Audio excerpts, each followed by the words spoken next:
Jadi kita hari ini sebenarnya kadang-kadang dah melahirkan banyak generasi burung-burung kakak tua. Baca tak berhenti. Hak tuan-tuan duk belajar tajwid, teruskan. Hak tuan-tuan duk belajar mentartilkan Quran, teruskan. Betul makhraj, teruskan. Betul huruf, teruskan. Tapi ini hak lebih jauh yang Allah minta pada kita. Yang Nabi kata mereka baca Quran dan mereka beriman.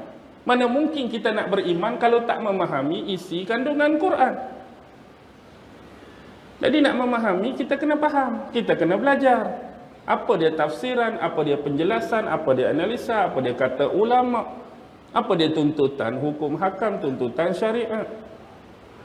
Apa dia penghayatan daripada Quran. Hak tu lebih jauh kita kena buat. Sayang tuan-tuan, kita hari ini dah hidup 40, 50, 60 usia kita. Apa peranan kita bila berhadapan dengan Quran, terutama ayat-ayat qauliyah dan ayat-ayat kauniyah? Dua tuan-tuan. Banyak kali saya sebut. Ayat qauliyah hak duduk dalam Quran tu. Ayat kauniyah hak duduk di luar. Qauliyah kita baca dalam Quran, Allah sebut matahari, Allah sebut bulan, Allah sebut bintang, Allah sebut laut, Allah sebut haiwan, Allah sebut bukit. Tu ayat qauliyah. Jadi kita nak tahu hakikat ayat kauniyah, tak boleh duduk depan Quran. Kita kena tutup Quran, bangun daripada bersila, pi keluar. Tadi kita baca Allah sebut Quran tentang asyams, matahari. Nak cari matahari hak betul, tak boleh duduk depan Quran. Kena keluar rumah, tengok atas. Inilah matahari yang Allah sebut dalam Quran, hak aku baca tadi. Inilah laut yang aku baca dalam Quran tadi. Inilah bukit yang aku baca dalam Quran tadi. Inilah bintang yang aku baca dalam Quran. Dia kena ada konteks dan kontekstual. Boleh faham? Okey, pertama, bila kita kata kita umat akhir zaman, kita kena ingat tak akan ada dah umat selepas ini.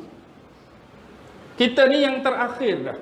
Lahir berapa ramai anak selepas ni pun mereka dikategorikan umat Muhammad yang berada di akhir zaman, tak akan ada umat seterusnya.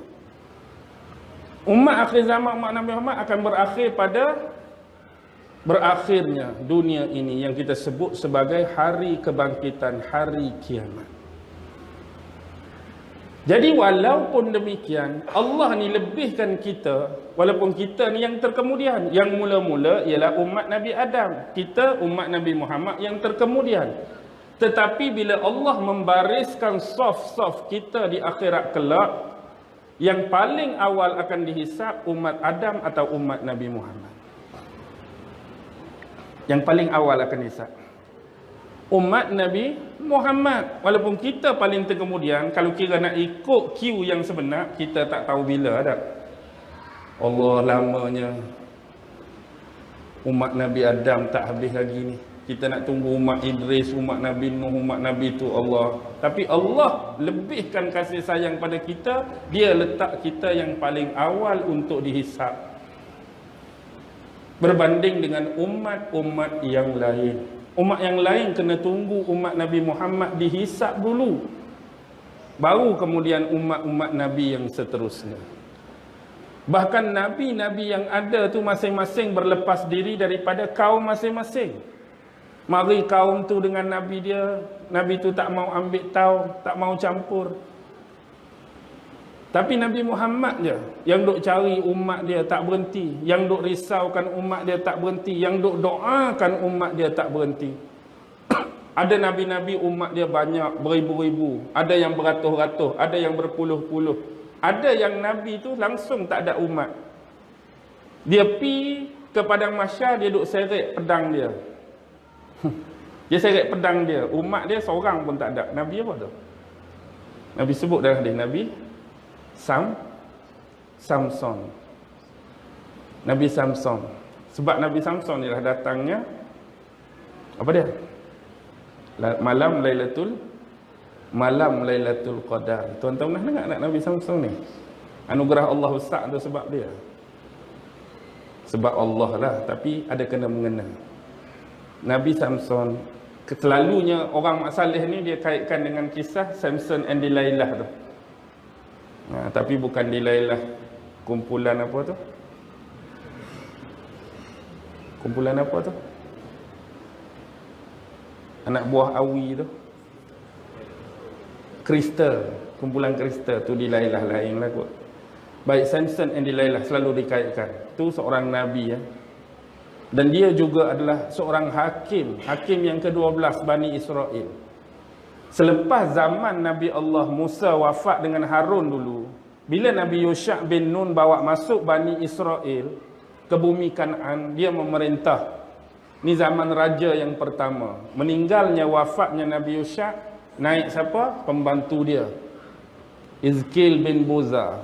Meninggal Hizkil bin Buza, naik Khalid bin Yuqanna. Meninggal Khalid bin Yuqanna, habis zaman pemerintahan beraja, dia mari zaman pemerintahan 12 hakim. Hakim yang ke-12 tu ialah Nabi Samson. Zaman hujung hakim tu, zaman nak jatuh dah pemerintahan tu, banyak korak, banyak buat benda tak betul, maka Allah utuskan nabinya Samuel. Zaman Nabi Samuel ni lah terjadinya pertelingkahan antara Bani Israel dengan bangsa Filistin yang disebut sebagai golongan-golongan yang berbadan dan bertubuh sasa, golongan Goliath, iaitu disebut satu pasukan yang diketuai oleh Jalut. Jalut mari serang Bani Israel. Jadi orang Bani Israel nak minta bantuan daripada Nabi Samuel, angkat kepada mereka seorang raja, seorang pemimpin. Kita nak lawan Jalut. Maka yang terpilih ialah Tolut. Tapi bila Tolut terpilih pun mereka action. Tolut keturunan Bunyamin. Mereka kalau boleh nak jenis pemimpin ni ialah keturunan apa? Keturunan Yahuza. Kalau nabi-nabi keturunan Levi, Nabi Musa Levi, Nabi Harun Levi. Dia benar Yahuza. Yahuza keturunan pemimpin. Nabi Daud, Nabi Sulaiman tu keturunan Yahuza. Jadi bila tengok, padahal Bani Israel juga, padahal Bani Israel, sebab tak Bani Lewi, tak Bani Yahuza, Allah keturunan Bunyamin. Dia anggap keturunan Bunyamin ni lekeh bagi dia. Dalam berat pun terimalah juga. Maka masa itulah Allah datangkan peti tabut sakinah. Kebahagiaan mereka menang. Di belakang Tolut masa tu, general paling muda ialah Nabi Allah Daud. Waktu tu Nabi Allah umur 19 tahun. Dia yang bunuh Jalut tu guna lastik besar dia tu. Dia ada lastik batu besar, dengan lastik batu besar kena kepala Jalut mati. Jadi bila lepas perang, naik nama Daud, lebih nama Tolut. Jadi pertelingkahan lebih kurang, kahwin apa semua. Meninggalnya Tolut, maka naik Nabi Allah Daud. Lepas tu Nabi Allah Sulaiman. Lepas tu pecahlah kerajaan Bani Israel. Ada Israel Utara, ada Israel Selatan. Lepas tu hak atas itu diserang oleh kerajaan Assyrian Empire, hak bawah diserang oleh Raja Bukhtansar, Raja Nebukadnezar. Maka terjadilah diaspora bangsa Bani Israel. Itulah keruntuhan Bani Israel, buat kali pertama dihancurkan sehancur-hancurnya. 50 tahun kemudian, Cyrus the Great daripada Parsi serang Bukhtansar, hantar balik orang-orang Bani Israel, bina balik kali kedua.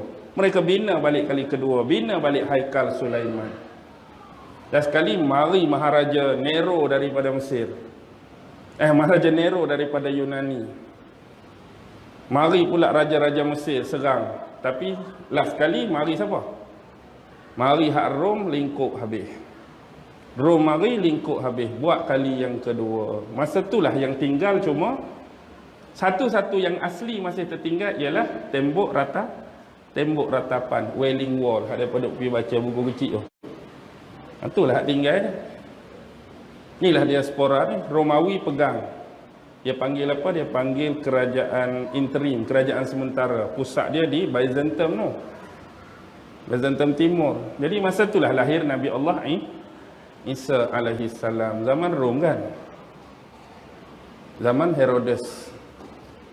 Zaman Konstantin. Zaman Augustus. Nampak ni saya malah nak bincang ni pasal apa tiga-tiga tu betul, pasal apa tiga-tiga tu tepat. Kenapa Konstantin bukan Konstantin, saya lupa nama satu lagi hak emperor besar betul. Kenapa Herodes dan kenapa Augustus? Hak betul-betul Nabi Isa lahir memang hak memegang teraju di Byzantium memang dia ni. Tapi hak jaga kawasan Palestin ialah Maharaja Herodes. Bila Nabi Isa dibawa lari oleh mak dia ke Mesir selama 10 tahun, dia balik tu Herodes dah mampus. Herodes meninggal, dilantik hak baru Augustus. Jadi sebenarnya dia hidup 3-3. Jadi jangan buat pening Jadi orang rasa sebenarnya Nabi Isa hidup zaman siapa? Hidup zaman hak kita kata ketua emperor tu ke? Herodes pun dia juga, Augustus dia juga. Mana mungkin seorang hidup pada 3 tu? Sebenarnya tu keadaan dia. Seorang tu emperor besar Byzantium, memanglah Nabi Isa dia hidup zaman emperor ni. Tapi hak didi Palestin tu Herodes. Dia punya raja yang memerintah, hidup juga. Tapi bila dia pi lari dengan mak dia ke Mesir cari perlindungan, hak ni mati. Lepas tu naik Augustus, dia pun balik.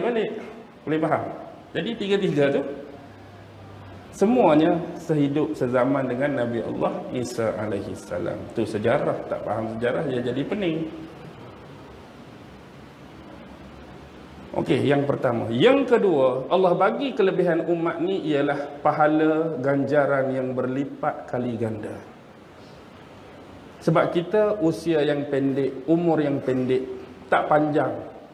Orang dulu umur ribu-ribu, orang dulu umur ratus-ratus. Dia hidup 700, 800. Kalau dia orang baik, Allah. Tapi dulu satu baik, Allah balas satu pahala. Satu jahat, satu jahat. Jadi tak apalah dia hidup ratus-ratus. Kita hari ni dah lah hidup 50 tahun, 40 tahun.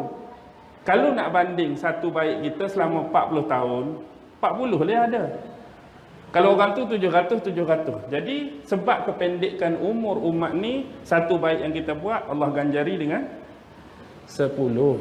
Buat satu dosa bukan 10, tapi satu juga. Kalau niat nak buat baik, niat tu tak buat lagi, ni bukan niat tu tak buat, niat dah tapi tak terlaksana kebaikan hak diniatkan pun dapat pahala. Tapi niat nak buat jahat, selagi tak terlaksana jahat tu Allah tak kira. Payah tu nak cari tu. Pahala yang berlipat ganda. Antara yang lain yang ketiga ialah syafaat Nabi. Sebab kita hidup umat akhir zaman, maka kita mengharapkan syafaat daripada Nabi Muhammad. Nak dapat syafaat Nabi, kena memperbanyakkan amalan selawat. Sebab tu ulama kata, kalau kita sayang Allah, perbanyakkan la ilaha illallah. Kalau kita sayang Nabi, perbanyakkan Allahumma salli ala Sayyidina Muhammad wa ala ali Muhammad. Kalau kita sayang diri kita, perbanyakkan astaghfirullahal azim allazi la ilaha illa huwal hayyul qayyum wa atubu ilaih. Syafaat Nabi yang kita harap. Sejahat-jahat kita pun harap syafaat Nabi. Banyak buat dosa pun bila kenangkan dan ingat kita umat Nabi, memang kita harap syafaat Nabi. Dan lebih-lebih lagi Nabi dikurniakan syafaat al-uzma. Bila perbahasan dalam kitab Tauhid tentang syafaat Nabi, sekurang-kurang ada 5 jenis syafaat yang Nabi boleh syafaatkan pada umat dia. Okey, jenis syafaat yang pertama ni, Nabi boleh tolong bagi syafaat untuk memberatkan amal timbangan seseorang. Okey, contohlah kita bayangkan seseorang tu diadili oleh Allah yang dosa dia 51, pahala dia 49. Kalau kira tengok pada timbangan ni, patut masuk 51 dosa, 49 pahala. Patut masuk neraka. Tapi dengan syafaat Nabi, Nabi bagi syafaat memberatkan. Maksudnya jadi hak 49 ni jadi berat pada hak 51. Jadi dia dapat dimasukkan ke dalam syurga tanpa masuk neraka. Satu jenis dia. Yang kedua, orang ni memang berat banyak lah kita kata. Maksudnya 60 jahat, 40 baik. Jadi dia akan dimasukkan ke dalam neraka dulu. Tapi Nabi bagi syafaat, dia daripada neraka tadi, sebab dia sikit balance dia 60-40, dia boleh dikeluarkan daripada neraka dan diletakkan di dalam syurga. Kena masuk neraka dulu, tapi sebab 60-40. Jadi masuk neraka, duduk dengan habis kicau, habis cuci, habis hak mana dosa dia, boleh masuk dalam syurga.